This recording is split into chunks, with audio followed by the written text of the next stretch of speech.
Hail and howdy friendos, I am Stuart, king of the Loading Crew, and welcome to our video on the comedic classic Monty Python and the Holy Grail. Yep, December's kinda wild this year. And while Monty Python has given us many great bits of comedy over the years, debatably, I think it's safe to say that Holy Grail is probably the most influential at the very least. It's been referenced everywhere. Even though it's been decades since the movie has come out, nerd culture latched onto the movie, and you're probably going to see some nod to the Black Knight, the infamous bridge, the French, or the Knights Who Say Ni. Hell, I'm pretty sure we've even done it several times in our own D&D campaign.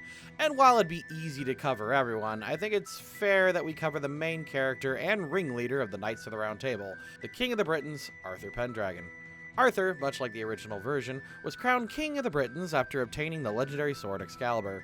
Ready to unite England under one banner, Arthur gathers the strongest knights in the land for his round table. Arthur himself tries his best to be honorable and polite, following the practices of God and monarchy. However, Arthur is also quick to anger, especially at anything absurd or anyone speaking out against him. Plus, he's a politician. And you know what? That just immediately excludes him from the good category. Because of all this, we'll start Arthur at lawful neutral. Now be sure to raise thine like button to the sky and press it. Let thine subscribe button be clicketh, chime thy bell to bring out thine dead, and show thy messages, and let us know what thee wish to see in the comment section below. And with that out of the way, let's go. Through the kingdom of Mercia, through... Where'd you get the coconuts? We found them. Found them? In Mercia, the coconut's tropical. Arthur conducts a search to find knights to join the round table. Mostly he just gets long-winded explanations of swallows. While he tries to behave himself, he does lose his temper on the democratic process. And I mean, he did tell him to stop, so technically lawful evil.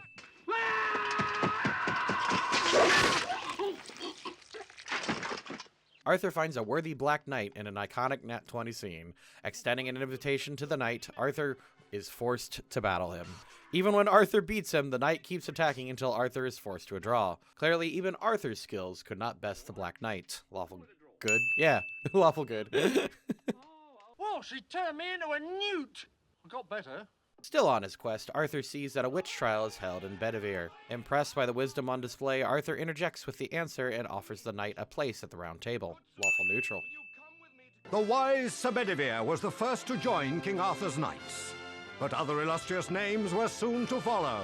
Recap time as Arthur collects the rest of the knights. Sir Lancelot, Sir Galahad, Sir Robin, and Sir not appearing in this movie after arriving at Camelot. They realize Camelot's too screwy, even for them, and move on. True neutral.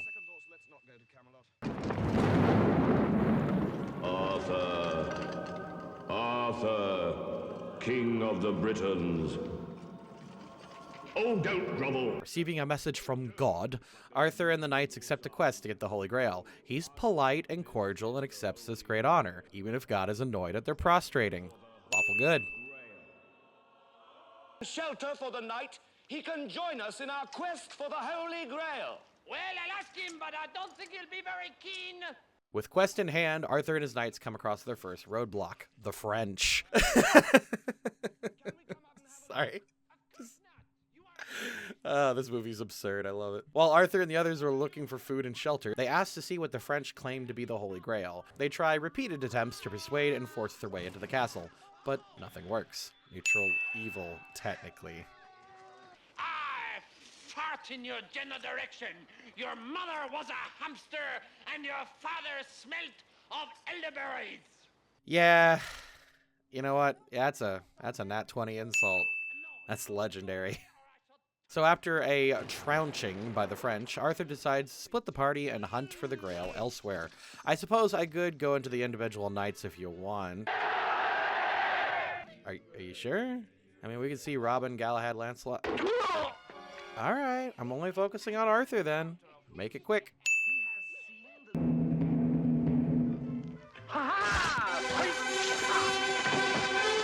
Hey! Rather what? I'd rather just sing. Stop that. You're not going... No, stop it. Stop it right now.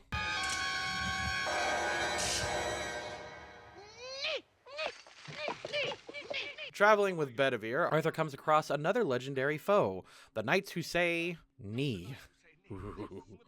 Arthur quickly bends to their demands and fetches a shrubbery to pass the forest in peace, lawful neutral. But using the dreaded knowledge of Ni to force the peasants to give over information on the shrubbery, I knew even Arthur, king of the Britons, couldn't be all good. No good politicians, what have I always said? Neutral evil. No, it's not that. O Knights of Ni, we have brought you your shrubbery. Returning to the Knights, Arthur is told he must do another test. Frustrated, Arthur accidentally discovers a word that the Knights cannot stand, and he, Bedivere, and a nearly arrived Sir Robin leave. Chaotic neutral. Time skip as Arthur reunites with his other knights to continue the search for the Holy Grail. They are forced to eat Robin's minstrels during the winter, but they continue this for 1 year. There was, of course, much rejoicing. Lawful neutral.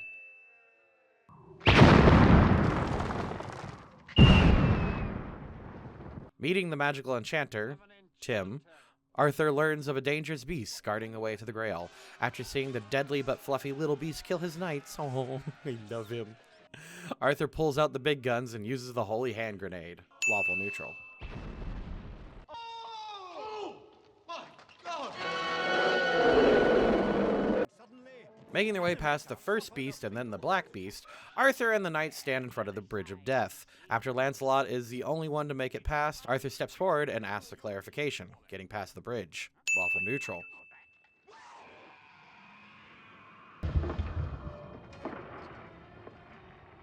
Lancelot? Lancelot! With all of their challenges beaten, but Lancelot nowhere to be found, Arthur presses on. Standing in front of Castle and the resting place of the Grail, Arthur is stunned to realize that the French are there. Arthur is ready to wage war, but the movie ends and Arthur is arrested. It's difficult to determine the alignment, because they are raiding a castle, but is a castle of the French. I think by the rules of this series, I have to go with neutral evil, but I don't feel good about it.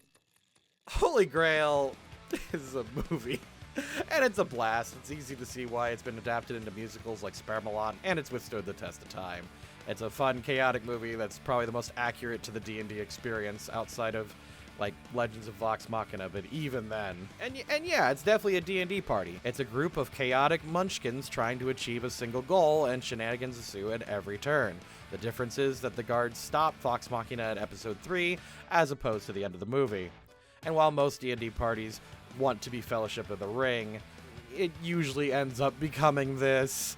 The party is split, chaos reigns, jokes about, and dangerous threats are cakewalks, and cakewalks are meat grinders. Especially in early D&D. God, that game it just hit different. And I think that works well for Holy Grail's appeal. It's a fun movie, no matter when it is. But yeah, what do you guys think? I'm going to be doing more of these classic silly movies this month, and I hope you'll watch them, and I hope you'll appreciate them. Thank you to the patrons, and I'll see you all next time.